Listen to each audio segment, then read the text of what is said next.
খুলনা বিভাগে উদ্বেগজনক হারে বাড়ছে ডেঙ্গু আক্রান্তের সংখ্যা। গত ২৪ ঘন্টায় নতুন করে আরও ৮৫ জন ডেঙ্গু আক্রান্ত হয়ে হাসপাতালে ভর্তি হয়েছেন। আরও বিস্তারিত আমরা জানব। বিভাগীয় প্রতিনিধি মোহাম্মদ অসীম আমাদের সাথে যুক্ত আছেন। অসীম, বর্ষার শুরু থেকেই খুলনায় আমরা ডেঙ্গু আক্রান্ত রোগীর সংখ্যা বেশি দেখছি। গেল ২৪ ঘন্টায় ৮৫ জন আরও আক্রান্ত হয়েছেন। হাসপাতালগুলোতে চিকিৎসা সেবা কেমন পাচ্ছেন, বিস্তারিত জানাবেন।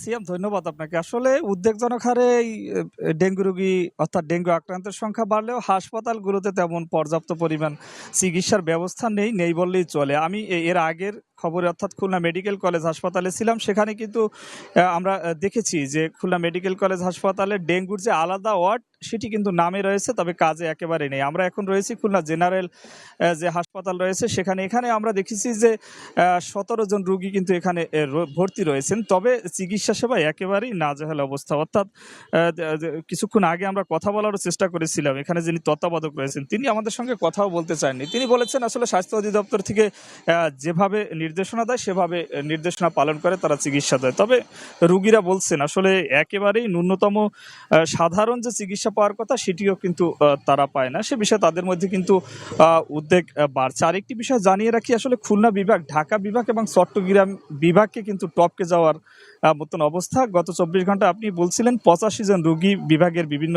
হাসপাতালে ভর্তি হয়েছে। এটি শুধুমাত্র সরকারি হিসাবে। আর বেসরকারি হিসাবে আমরা দেখেছি যে খুলনা যে বেসরকারি হাসপাতালগুলো রয়েছে এবং ক্লিনিকগুলো রয়েছে সেখানে ন্যূনতম ৩১৭ জন রোগীর তথ্য কিন্তু আমরা পেয়েছি। অর্থাৎ আমরা বিভিন্ন হাসপাতাল এবং বেসরকারি এবং ক্লিনিকে আমরা কথা বলে যেটি জানতে পেরেছি।